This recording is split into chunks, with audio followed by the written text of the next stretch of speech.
오늘은 사도행전 19번째 시간이고요. 사도행전 11장 1절에서 18절 말씀을 함께 나누려고 합니다. 제목은 말씀으로 하나 된 교회이고요. 사도행전 11장 1절에서 18절 말씀입니다. 주보를 보니까 오늘 주보가 46호더라고요. 그래서 52호까지 있으니까 이제 6번만 앞으로 더 모이면 2020년이 끝나는구나 라는 생각을 했습니다. 올해가 얼마 안 남았죠. 하나님께서 2월부터 시작된 이 국가적인 그리고 전 세계적인 질병 가운데 교회를 계속해서 보호하시고 지금까지 안전을 지켜주신 것에 대해서 정말로 감사를 드립니다. 계속해서 우리가 사도행전 말씀을 통해서 이 교회에 대해서 또 말씀을 나누고 있는데요. 오늘은 사도행전 11장 1절에서 18절 말씀으로 이 말씀으로 하나 된 교회라는 제목으로 함께 말씀을 나누려고 합니다. 어떤 진리를 여러분들이 깨달았을 때 그 깨달은 진리를 아직 깨닫지 못한 누군가에게 전달하는 것, 그리고 전달할 뿐만 아니라 그를 그 진리로 설득시키는 것은 굉장히 쉽지 않은 일입니다. 제가 미국에 가기 전까지, 그러니까 약 2008년도까지죠. 그때까지 한국에서 즐겼던 죄가 있었어요. 이렇게 대놓고 죄를 즐겼다고 하니까 깜짝 놀라실 수 있는데요. 어쩌면 여러분들도 즐겼던 죄 혹은 지금도 즐기고 있는 죄일 수 있습니다. 무엇이었냐 하면은 윈도우라는 그 운영 체제죠. 그런 소프트웨어를 불법으로 사용하거나 아니면 여러 가지 소프트웨어나 최신 영화나 뭐 드라마나 이런 것들을 그냥 바로 나올 때마다 바로 다운받아서 보는 그러한 죄를 짓고 있었습니다. 그런데 그때까지만 해도 이게 문제다라는 생각을 한 번도 해본 적이 없어요. 친구들끼리도 그냥 고화질 나왔대 이러면 나왔대 그러면 와서 받고 이런 식으로 즐겼던 죄이기 때문에 이게 정말 문제다, 잘못됐다라는 생각을 단 한 번도 해본 적이 없었습니다. 그러다 이제 미국에 갔는데 이제 막 이 말하기 시작하는 어린 아이들조차 이게 죄라서 안 하고 있다라는 것을 보면서 이게 정말 죄였구나, 이게 잘못된 거였구나라는 생각을 처음 하게 됐고요. 신학생으로서 이제 성경 프로그램을 수십만 원짜리를 받아서 저는 자유롭게 사용하고 있었는데 같이 공부하는 학생 중에 한 명이 저한테 와서 내가 다음 주에 설교를 해야 되는데 이 히브리어 헬라어 원어 성경이 없다. 그래서 네가 한 구절만 좀 출력해 줄 수 있겠냐라고 물어보더라고요. 그럴 때 양심의 심이 가책이 됐습니다. 이 친구는 그런 것들을 어디서 받지 않고 어떻게든지 제대로 해보려고 저한테 요구를 하고 있는데 정작 저는 그렇게 막 사용하고 있었던 상태였기 때문에 굉장히 양심에 찔렸었습니다. 흥미로운 것은 제가 그 진리로 계속해서 양심에 하나님께서 말씀하시기 전까지는 단 한 번도 그게 죄라고 생각해 본 적이 없었어요. 택배를 시켜도 뭐 10만 포인트 이러면서 무슨 종이가 와가지고 웹하드에서 마음대로 다운받을 수 있게 주니까 이건 당연히 뭐 정부에서도 허용하는 것이 아닌가 이런 생각을 했었기 때문에 이게 문제다, 죄다라는 생각을 한 번도 해본 적이 없었습니다. 하지만 한 번 하나님께서 진리의 빛을 저에게 비춰주시니까 차츰차츰 그 진리의 빛이 저를 꺾었고요. 그리고 결과적으로는 제가 그것을 도저히 거부할 수 없었고 또 변명도 할 수 없는 상태가 되었습니다. 문제는 제가 그것을 알고 한국에 돌아왔을 때 수많은 사람들이 여전히 그것을 즐기고 있었고 제가 그것을 아니다, 이건 하나님이 싫어하시는 죄다, 도둑질이다 라는 것을 이제 설명을 해야 했는데 여러분 같으면 어떻게 하셨겠습니까? 어떻게 그리스도인이 그런 것을 할 수 있어요? 이렇게 얘기할 수 있을까요? 저도 과거에는 그게 죄인 줄 몰랐고 진리를 알지 못했기 때문에 그러한 실수를 범했기 때문에 사실 사람들에게 그렇게 말하는 것은 옳지 않았습니다. 하지만 사랑하는 성도들이 명백히 하나님이 싫어하시는, 미워하시는 죄를 즐기는 것을 그냥 가만히 보고 그렇게 사세요라고 할 수도 없는 일이었던 거죠. 하나님께서 나를 교훈하신 것처럼 성도들에게 내가 진리가 무엇인지를 사랑으로 분명하게 말할 수 있어야 된다, 설득할 수 있어야 된다라는 그러한 생각을 하게 되었습니다. 우리가 오늘 살펴볼 본문에서도 그러한 광경이 나옵니다. 베드로가 이 가이사랴에서 첫 이방인이 구원받는 장면을 보게 되었습니다. 자기의 생각으로는 도저히 이방인에게는 구원이 임할 수 없다 그러한 편견과 차별을 이 베드로가 가지고 있었는데, 하나님께서 놀라운 말씀과 또 역사를 통해서 베드로가 가졌던 그 마음들을 다 허물어 주셨어요. 진리의 빛으로 이제 베드로의 마음을 비춰 주신 거죠. 그러면서 그들에게 구원이 임한다라는 것을 직접 목격하고 진리를 깨닫도록 도와주셨습니다. 이 가이사랴에 구원받은 이방인 이 교회들이, 이 형제 자매들이 우리랑 조금 더 머물러 달라라고 요청했고요. 베드로는 그들과 함께 머물면서 교제하고 또 함께 하나님 말씀을 나눴을 겁니다. 그렇게 며칠을 이방인 집에 있으면서 저는 베드로가 저처럼 그런 생각을 했을 것 같아요. 내가 다시 유대인에게 돌아갔을 때 내 형제 자매들에게 뭐라고 이것을 설명할 수 있을까? 그들을 어떻게 설득할 수 있을까? 이런 고민을 했을 것 같습니다. 오늘 이 말씀을 통해서 저는 베드로가 어떻게 교회를 진리로 설득했는지, 진리를 가르쳤는지 함께 살펴보기를 원합니다. 그래서 교회가 어떻게 말씀으로 하나가 되는지를 함께 우리가 교훈으로 받기 원합니다. 사도행전 11장 1절부터 찾으신 줄 알고 제가 본문을 먼저 읽도록 하겠습니다. 유대에 있는 사도들과 형제들이 이방인들도 하나님의 말씀을 받았다 함을 들었더니 베드로가 예루살렘에 올라갔을 때에 할례자들이 비난하여 이르되 네가 무할례자의 집에 들어가 함께 먹었다 하니 베드로가 그들에게 이 일을 차례로 설명하여 이르되 내가 요파시에서 기도할 때에 황홀한 중에 환상을 보니 큰 보자기 같은 그릇이 내 귀에 매여 하늘로부터 내려 내 앞에까지 드리워지거늘 이것을 주목하여 보니 땅에 네 발 가진 것과 들짐승과 기는 것과 공중에 나는 것들이 보이더라. 또 들으니 소리 있어 내게 이르되 베드로야 일어나 잡아먹으라 하거늘 내가 이르되 주님 그럴 수 없나이다. 속되거나 깨끗하지 아니한 것은 결코 내 입에 들어간 일이 없나이다 하니 또 하늘로부터 두 번째 소리 있어 내게 이르되 하나님이 깨끗하게 하신 것을 네가 속되다고 하지 말라 하더라. 이런 일이 3번 있은 후에 모든 것이 다시 하늘로 끌려 올라가더라. 마침 세 사람이 내가 유숙한 집에 서 있으니 가이사랴에서 내게로 보낸 사람이라.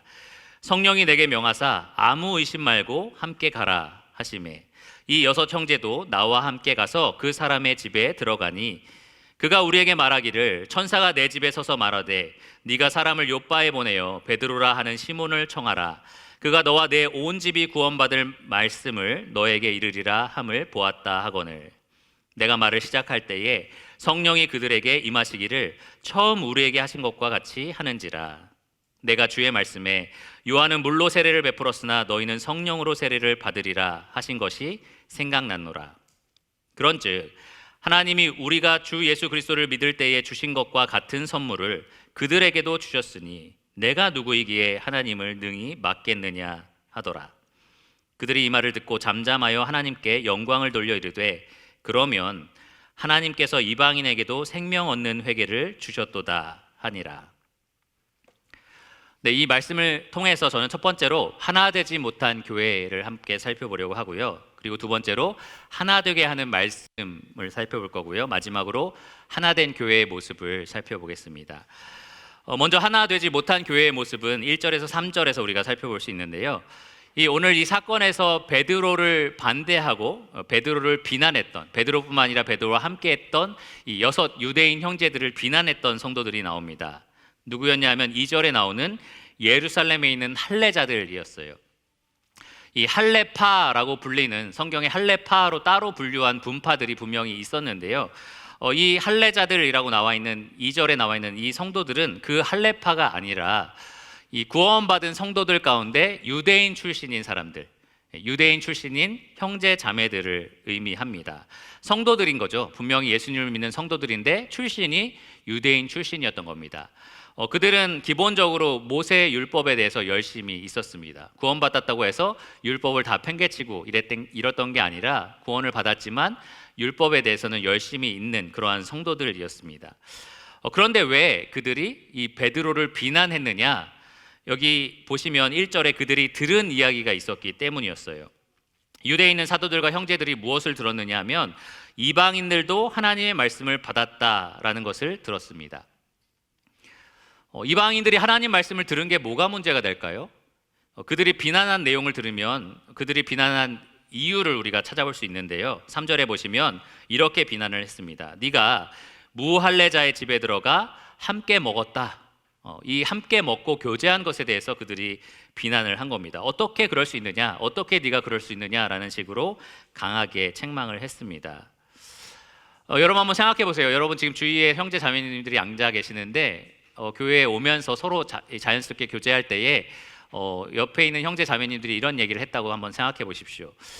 이번 주 중에 내가 옆에 있는 예수님 안 믿는 사람 집에 가서 같이 밥을 먹고 교제하는 가운데 복음을 전했더니 그 사람이 구원을 받았어. 이렇게 이제 얘기를 했어요. 그럴 때 여러분들의 반응은 어떻겠습니까? 네, 기뻐하겠죠. 참 잘하셨네요. 참 주님의 은혜가 놀랍네요. 이런 말을 할 겁니다. 근데 혹시 그렇게 반응하실 분이 계실까요? 어떻게 구원받은 성도가 안 믿는 사람 집에 들어가서 같이 밥을 먹고 어떻게 이야기를 할 수 있어요? 이런 식으로. 그 좀 상상이 안 되는 부분입니다. 그렇죠? 우리가 생각할 때는 절대 상상이 안 되는 부분입니다. 하지만 초대교회에서는 유대인들에게 그러한 편견이 강하게 자리 잡고 있었습니다. 이방인이 유대인을 찾아와서 유대인 회당에 와서 제가 이방인으로서 잘못 살은 것을 회개합니다. 그래서 제가 이제부터는 유대인의 율법을 따를 거고요. 할례를 받아서 유대인이 되겠습니다. 이런 식으로 개종을 한다면 그들에게는 구원의 소망이 있었습니다. 그런데 유대인이 이방인 집에 찾아가서 식사하고 교제하면서 복음을 전한다. 이것은 그들이 가진 편견을 절대로 뛰어넘을 수 없는 그런 큰 문제가 되었습니다. 오늘날로 치면 복음 집회에 교회에 와서 구원받는 건 오케이. 근데 우리가 구도자 집에 가서 복음 전하는 건 안 된다. 이런 식의 편견이 그 당시 교회에 있었던 겁니다. 불신자와 어울리거나 밥을 먹거나 교제하는 것은 합당하지 않다라는 생각이 강하게 뿌리박혀 있었습니다. 그도 그럴 것이 그 당시 사람들이 성도들이 읽었던 이 창세기의 해설서 같은 책이 있었습니다. 희년서라고 불리는 책인데요. 그 책에는 이러한 말씀이 기록되어 있습니다. 너 자신을, 유대인에 대한 말씀인데, 너 자신을 열방에서 떨어져 있게 하고 이들과 함께 먹지 말라. 즉 이들의 일을 따라서 행하지 말고 이들의 동료가 되지 말라. 왜냐하면 이들의 일은 부정한 것이며 이들의 모든 길은 타락이며 혐오스럽고 부정하기 때문이다. 이러한 가르침을 철저하게 유대인들이 믿고 따르고 있었기 때문에 아무리 구원받은 유대인이라도 이방인 집에 들어가서 함께 먹고 마시면서 교제한다. 이것은 그들이 도저히 상상할 수 없는 그런 큰 죄였던 겁니다. 오랜 세월 이러한 가르침에 이 유대인들이 노출되어 있었기 때문에 더럽고 부정한 이방인과 함께 어울린다. 이것은 생각할 수 없었던 충격적인 일이었던 거죠. 그래서 베드로에게 네가 어떻게 그럴 수 있느냐라고 따진 겁니다. 근데 여러분 누가 옳은가요? 베드로가 옳은가요? 아니면 이 유대인 형제 자매들이 옳은가요? 베드로가 옳죠. 하나님이 이방인에게 개종하는 은혜를 베푸셨나요? 아니면 유대인이 돼야만 베푸시나요? 이방인에게 분명히 베푸셨습니다. 먼저 유대인으로 개종할 필요가 없다라는 거죠. 유대인이 이방인과 식사하는 것을 이 예수님이 싫어하실까요? 미워하실까요? 그렇지 않습니다. 교회는 여전히 유대인의 율법에 따라서 이 부정한 것을 먹지 말아야 할까요? 혹은 교회는 이방인은 반드시 할례를 받아야만 한다라고 가르쳐야 될까요? 이 문제가 오늘 이 사건을 통해서 조금은 해결되었지만 사도행전 15장에 보면 교회 대 교회 간의 큰 논쟁으로 큰 회의가 열릴 정도로 문제가 심각했었습니다. 사실 베드로는 지금 자기를 비난하는 유대인들과 똑같은 편견을 가지고 있었던 사람이에요. 그렇죠? 유대인이 이방인과 함께 어울리는 것은 원래 금지되어 있다. 이런 식으로 얘기했던 사람이었습니다.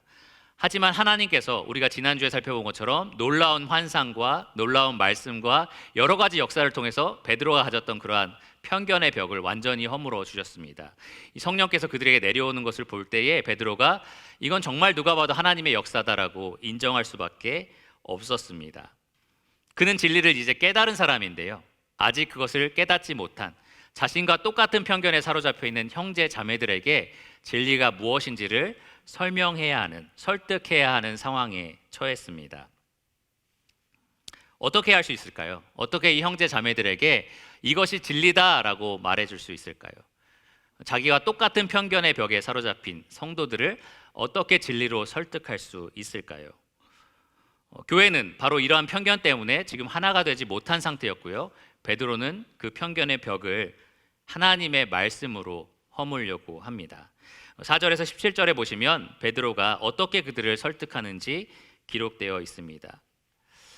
한 가지 우리가 분명하게 알아야 될 것은요, 베드로가 지금 믿지 않는 이방인 그리고 교회의 원수들과 논쟁하고 있는 것이 아니다라는 거예요.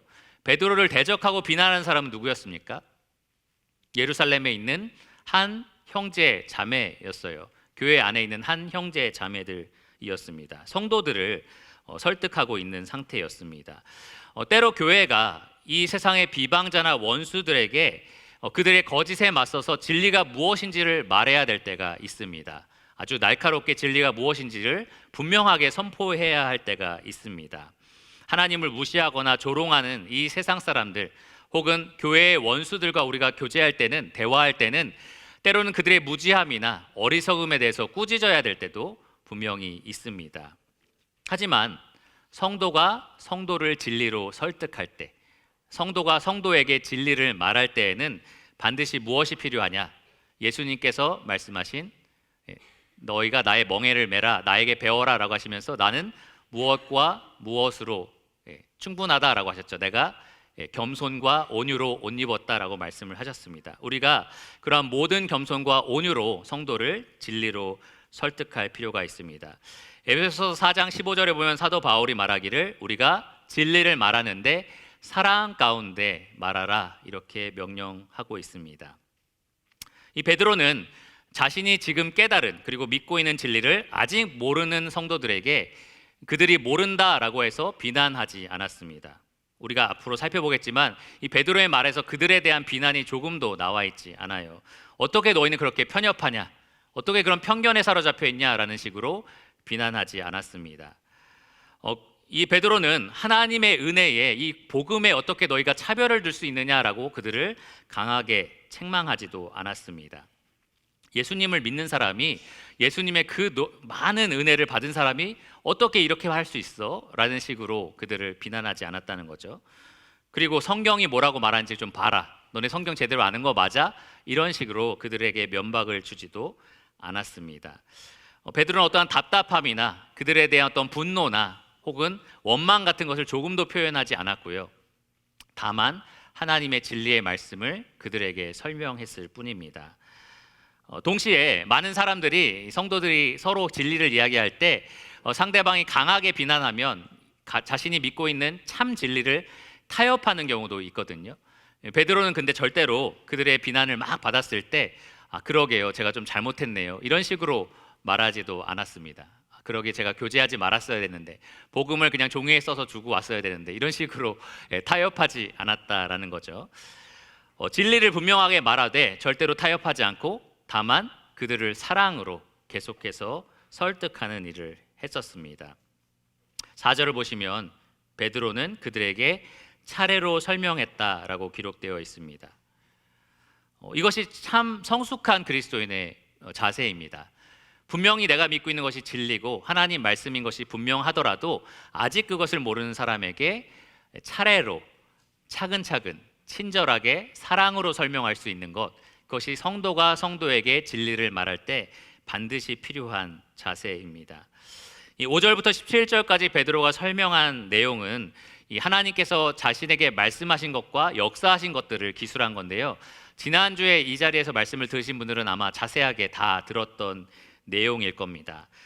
사도행전 10장의 내용을 베드로가 다시 재진술을 하고 있는데 중심적으로는 자기 1인칭 시점으로 자신이 경험한 것을 이야기하듯이 분명히 말을 하고 있고, 부각되는 것은 바로 하나님입니다. 하나님이 나에게 이렇게 하셨다, 하나님이 나에게 말씀하셨다, 하나님이 이렇게 역사하셨다, 그러니까 이것은 하나님의 뜻이다 라는 식으로 성도들을 설득했습니다.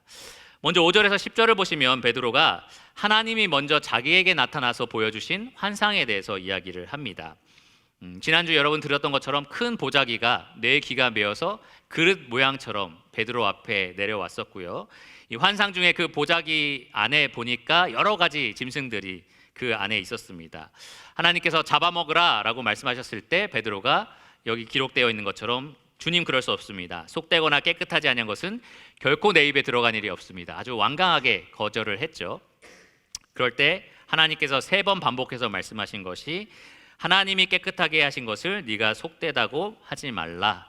이렇게 3번의 환상을 통해서 베드로의 그러한 편견들을 조금씩 허물어 주셨습니다. 이 베드로가 성도들에게 설득하기를 하나님이 나한테 이런 것들을 보여주셨다라고 이야기하기 시작한 거죠. 그리고 나서 11절과 12절도 보시면 베드로가 자기를 맞이하러 온 3명의 이방인을 왜 만나러 갔는지 하나님을 이유로 들어 설명을 합니다. 가이사랴에서 보낸 3사람이 베드로가 유숙한 집에 왔을 때 성령께서 베드로에게 말씀을 하신 거죠. 아무 의심 말고 함께 가라, 이렇게 말씀을 하셨습니다. 이 의심 말고라는 표현은 원어의 의미를 제대로 살려서 번역하면 아무 차별 말고라고 번역할 수 있어요. 베드로에게 차별하지 말고 가서 복음을 전하라 라고 말씀을 하신 겁니다. 그때 참 지혜롭게도 베드로는 요빠에 살고 있는 이 유대인 형제들 6명을 함께 데리고 갔어요. 그래서 베드로가 지금 유대인 성도들에게 이 사건들을 설명할 때 말하기를 여기 여러분 옆에 서 있는 6명 형제들도 이 하나님 하신 모든 일의 증인입니다 라고 얘기를 한 겁니다. 그러니까 혼자 증언했다면 사실 조금 신뢰가 떨어질 수 있는데 이 6명의 그것도 유대인 형제들이 이 모든 것들을 목격하고 함께 증언하고 있었습니다. 이것도 하나님께서 하신 역사인 거죠. 그리고 가이사랴로 갔던 장면을 베드로가 설명할 때도 13절과 14절을 보면 그들을 맞이했던 고넬료라는 이방인이 너희를 부른 것은 하나님 때문이다 라고 설명을 합니다. 내가 그냥 임의로 내가 원해서 필요해서 부른 게 아니고 하나님이 나한테 찾아오셔서 너희를 부르라고 하셨다, 이렇게 설명을 합니다. 13절과 14절에 보면 천사를 보내서 네가 사람을 요빠에 보내어 베드로라 하는 시몬을 청하라. 그가 너와 내 온 집이 구원받을 만한 말씀을 너에게 이르리라. 이런 말씀을 나에게 하셨다라고 베드로에게 알려준 거죠. 그러니까 이방인이 나를 청한 것도 사실은 하나님이 하신 거다라고 설명을 한 겁니다. 그리고 마지막 절정은 베드로가 말씀을 전한 장면에 있는데요. 베드로는 그가 어떤 말씀을 전했는지는 조금도 기록하고 있지 않고 다만 말씀을 전할 때 어떤 일이 일어났는지에 집중을 합니다. 15절을 보시면 베드로가 말씀을 시작할 때에 아직 마치지도 않았을 때에 성령께서 바로 이방인에게 임하셔서 그들이 마치 오순절에 성령을 받은 것처럼 똑같은 역사를 이 이방인들 가운데 일으켜 주셨습니다. 주 예수 그리스도를 믿을 때 유대인들에게 성령이 선물로 주어진 것처럼 이 이방인들이 예수님을 믿을 때 성령이 선물로 주어졌다, 이렇게 증언을 하는 겁니다. 지금까지 베드로의 말을 다 들어보면 다 하나님이 하셨다라고 얘기를 하는 거예요. 하나님이 나에게 환상을 보여주셨다. 하나님의 성령 하나님이 나에게 이 가이사랴에서 보낸 사람들과 함께 가라고 명하셨다. 거기 가봤더니 하나님이 그 사람에게 나를 청하라고 명령을 먼저 하셨더라. 그리고 내가 말씀을 전하니까 하나님께서 성령을 보내주셔서 그들에게 부어주셨다. 하나님이 다 하셨다라고 이야기를 하는 겁니다. 하나님이 직접 주신 말씀, 그리고 하나님이 보여주신 역사를 차례차례 설명을 했습니다. 아까 말씀드린 것처럼 베드로는 단 한 번도 왜 이걸 모르느냐, 왜 이걸 이해하지 못하느냐, 이런 식으로 그들을 꾸짖지 않았습니다. 이어서 베드로는 지금 자기가 보고 들은 모든 사건들이 예수님이 하신 말씀의 이 적용이다라고 분명하게 설명을 합니다. 16절을 보시면 주님께서 우리에게 말씀하지 않으셨느냐, 요한은 물로 세례를 베풀었으나 너희는 성령으로 세례를 받으리라. 이 사도행전 1장 5절에 예수님 승천하시기 전에 제자들을 모아놓고 하셨던 말씀입니다.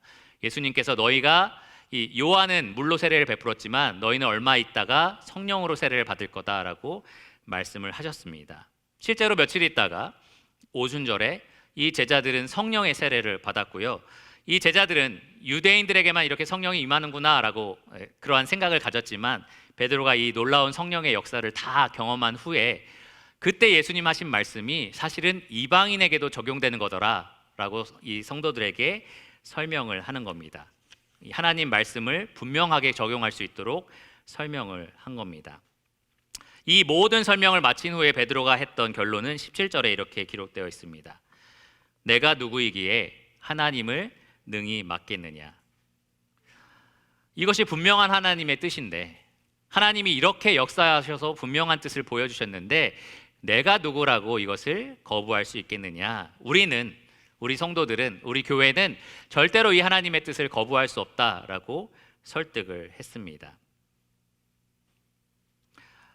이것이 바로 성도가 성도를 설득하는 방법이고요. 하나 되지 못한 교회가 말씀으로 하나 되는 방법입니다.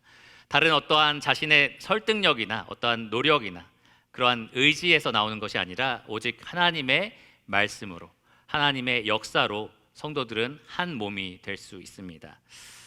제가 예전에 신학교에서 공부를 할 때에 이제 막 들어갔기 때문에 진리가 무엇인지를 정말 쏟아지게 배웠던 것 같아요. 매일매일 진리가 무엇인지를 배우다 보니까 마음이 막 뜨거워지고 정말 진리를 막 전하고 싶어 막 이런 생각이 들었었습니다. 그때 종혁 형제랑 같이 카풀을 하고 있었는데 종종 수업을 함께 들었기 때문에 가는 길과 오는 길에 항상 둘이 얘기하면서 이것을 한국에 가면 어떻게 전하자, 뭐 이거 어떻게 전할 수 있을까 이런 얘기들을 했던 것 같아요. 그만큼 진리를, 내가 깨달은 이 진리를 막 전파하고 싶다, 불같이 막 쏟아내고 싶다 이런 생각을 했던 것 같습니다. 그러다가 이제 연회라는 게 미국에 있는데요. 1년에 한 번씩 전교생들을 모아놓고 하는 만찬 같은 게 있습니다. 그때 이 강사로서 제리 브리지스라는 사람을 초청을 했어요. 지금 주님 나라에 가신 일꾼인데요. 제리 브리지스라는 사람이 그 강단에 서서 아주 할아버지였고 조용조용한 목소리로 어떤 말씀을 해주셨는데 아직까지 그것이 저에게 기억에 남습니다. 이런 말씀을 하셨습니다. 여러분, 진리를 열심히 연구하고 배우고 가르치는 일은 정말 중요한 일입니다. 하지만 나중에 교회로 돌아가 성도를 진리로 인도할 때는 성도들이 단지 몇몇 진리를 정확히 설명할 수 없거나 잘 모른다고 해서 절대로 답답해하거나 무시하거나 교만하지 마십시오. 다만 신실하게 사랑으로 진리를 설명하시기 바랍니다.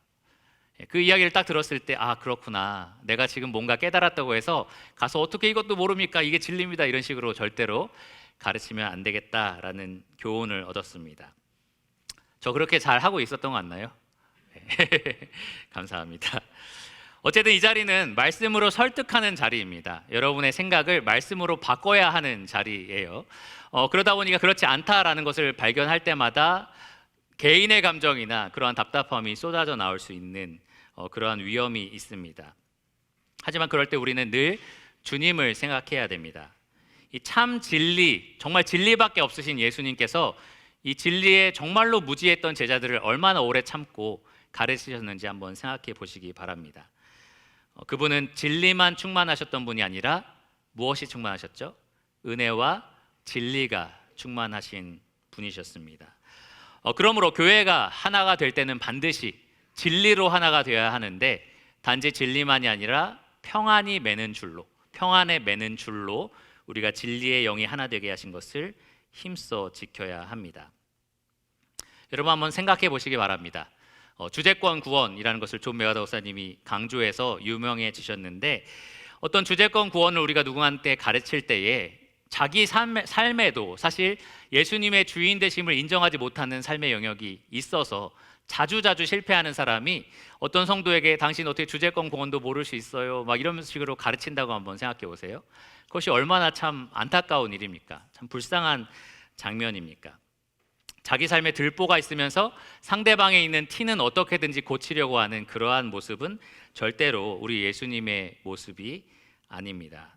형제 자매를 참 진리로 인도하려면 우리는 예수님의 온유와 겸손을 옷 입어야 합니다.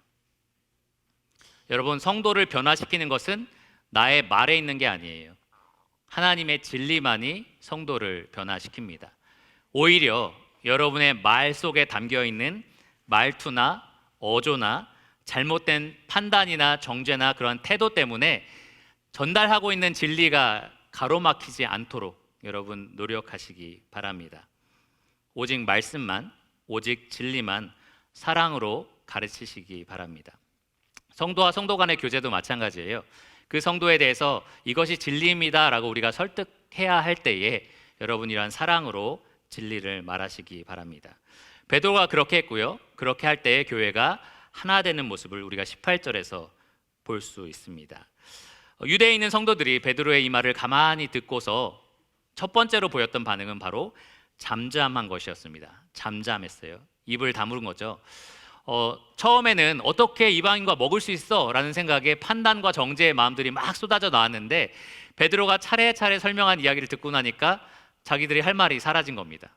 이게 하나님이 정말 원하시는 건데 그럼 나도 뭐라고 그렇게 말할 수 있어? 라는 생각에 그 입을 다물고 잠잠히 진리를 듣게 된 겁니다. 이 진리가 그들의 마음을 변화시켰고요. 그들의 편견을 무너뜨렸습니다. 그때 그들이 결과적으로 보인 반응은 하나님께 영광을 돌리는 거였어요. 이것이 정말 하나님 뜻이고 하나님이 이렇게 역사하신다면 우리는 그 하나님께 영광을 돌리겠습니다.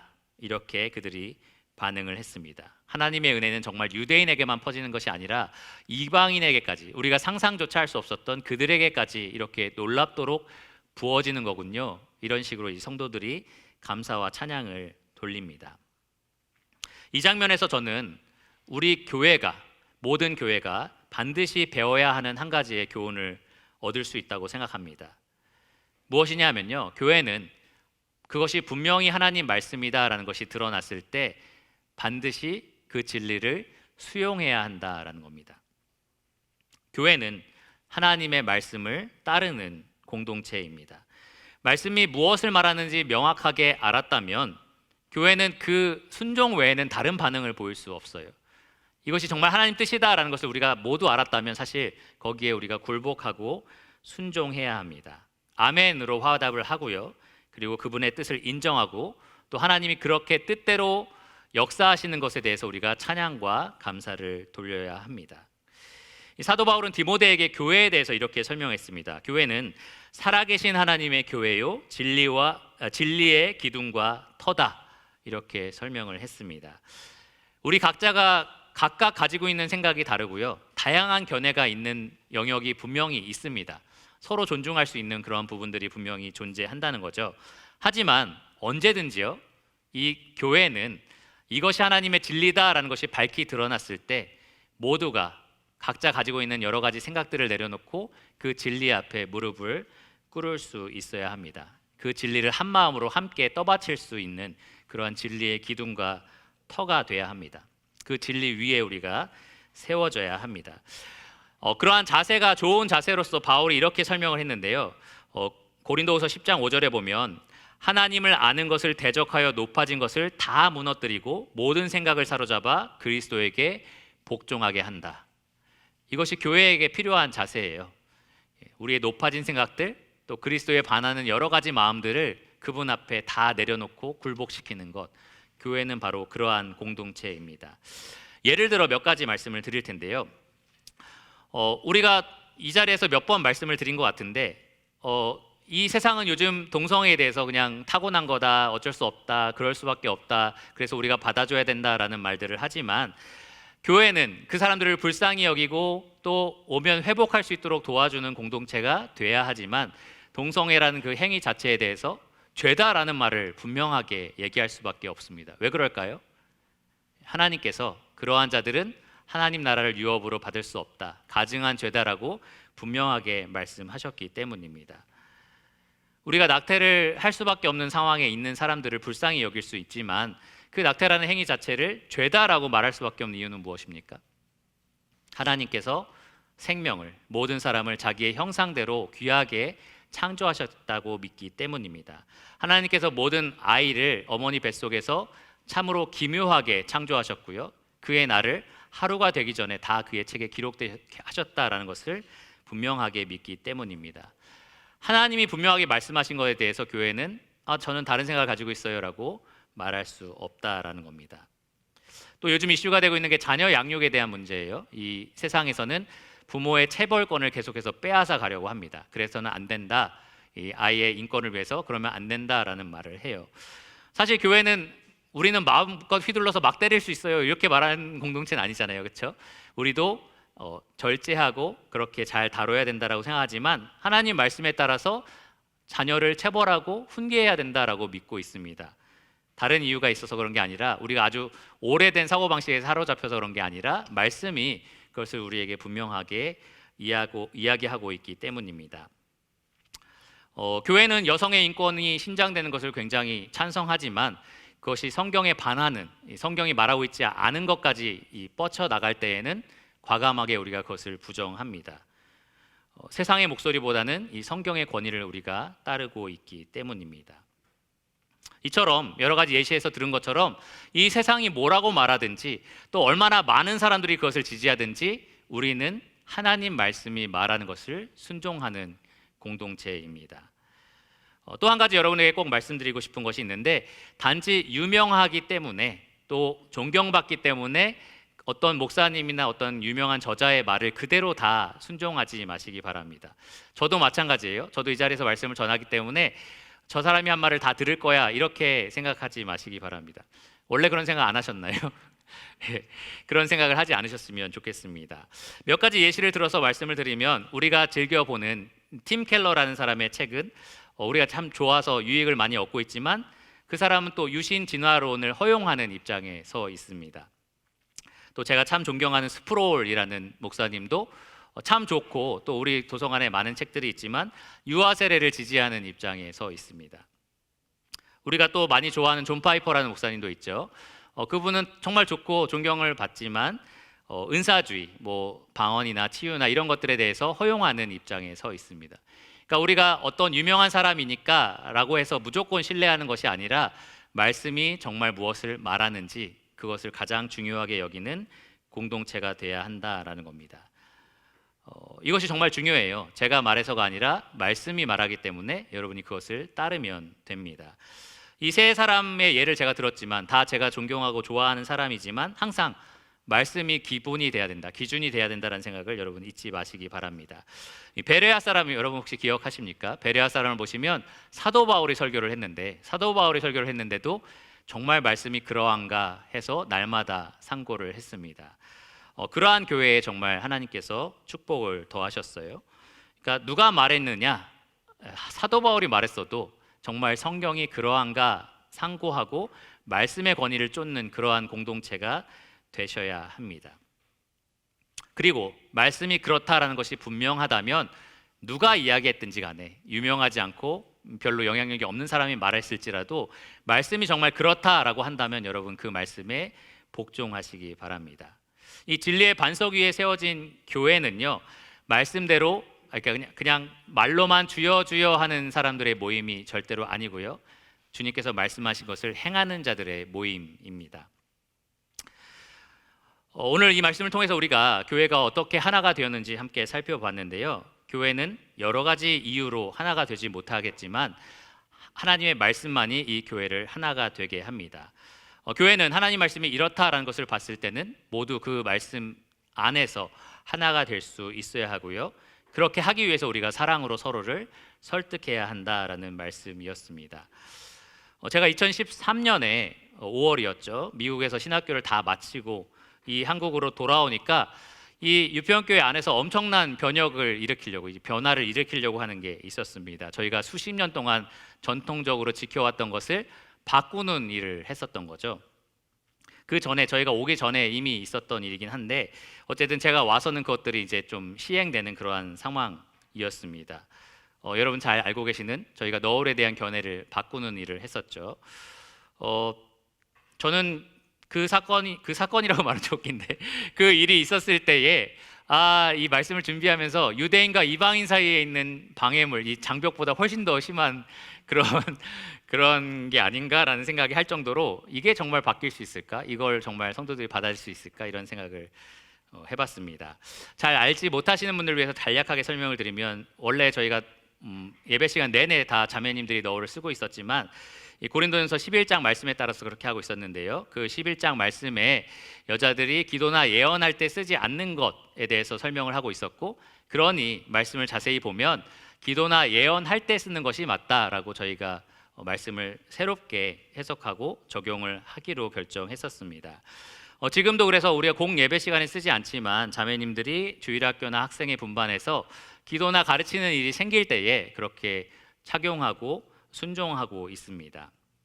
제가 참 놀랬던 부분은 이걸로 교회가 갈라지겠구나, 적어도 몇 명 이상은 나가겠구나, 이런 식으로 좀 걱정하는 마음도 있었는데, 모든 교회가 말씀이 그렇다 함을 듣고 즉각적으로 바로 순종했다라는 것, 그것이 참으로 놀라운 일이었습니다.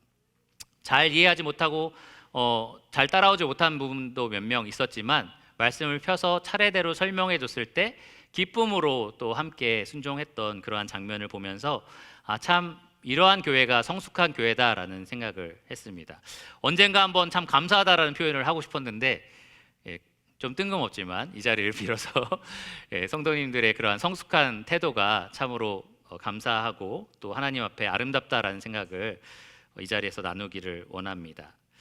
여러분, 교회는요, 이 개인의 편견이나 공동체의 오랜 습관, 관습, 견해 이러한 것들이 가득해서 아무리 진리가 전파돼도 그것을 뛰어넘지 못한다면 그 교회에는 참 소망이 없습니다.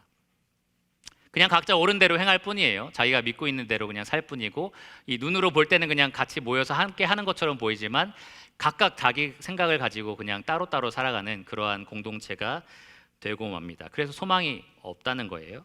하지만 반대로 아무리 다양한 생각과 견해를 가지고 있더라도 진리가 선포될 때에 우리가 한마음 한뜻이 될 수 있다면, 서로 다른 견해에 대해서 판단하고 정죄하지 않고 오히려 진리로 사랑으로 서로를 이끌어주는 그러한 공동체가 될 수 있다면, 서로 겸손과 온유로 옷 입고 이것이 하나님 말씀의 진리입니다라고 차례차례 차근차근 설명해 줄 수 있는 그러한 성도들의 관계가 될 수 있다면, 그리고 그것이 정말 하나님 뜻이다라는 것을 우리 모두가 알았을 때 기쁨으로 하나님께 영광 돌리면서 함께 순종하는 공동체가 될 수 있다면, 바로 그러한 교회를 통해서 하나님께서 은혜와 진리가 충만한 머리 되신 그리스도를 세상 가운데 나타내실 것이라고 믿습니다. 그러한 교회가 정말 아름답고 말씀으로 하나가 된 교회입니다. 여러분, 정말 지금까지 그렇게 잘 해오셨고요, 앞으로도 그렇게 하시기를 간절히 기도합니다. 여러분, 그렇게 하기를 원하십니까?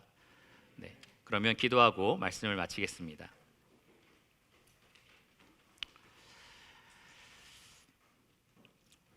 하나님, 초대교회가 가졌던 정말로 두껍고 높았던 장벽을 하나님의 말씀이 허물어 주셨고, 성도가 말씀으로 하나 되는 은혜로운 장면을 오늘 함께 보게 하심에 감사를 드립니다. 이 교회는 그냥 사람들의 마음이 모여서 만들어진, 그렇게 세워진 공동체가 아니고 오직 하나님의 말씀을 떠받치고 있는 진리의 기둥이며 하나님 말씀 위에 세워진 그러한 하나님의 교회인 것을 우리가 살펴보았습니다. 주님, 이 가운데 계신 성도님 한 분 한 분이 서로를 사랑으로 섬기게 하여 주시고, 또 진리를 서로에게 말할 때에 주님의 옷 입으신 겸손과 온유를 옷 입게 하여 주시기 원합니다. 강단이나 또 사적으로 선포되는 그런 진리의 말씀들에 우리가 겸손히 순종할 수 있게 하여 주시고, 서로 다른 모습과 또 다른 배경을 가지고 있는 사람들이지만 우리가 진리 가운데 하나가 되어 우리 가운데 거하시는 하나님과 예수 그리스도를 온 세상에 힘있게 전파하는 하나님의 아름다운 교회 되게 하여 주시기를 원합니다. 모든 것을 예수 그리스도 이름으로 감사하며 기도드렸습니다. 아멘.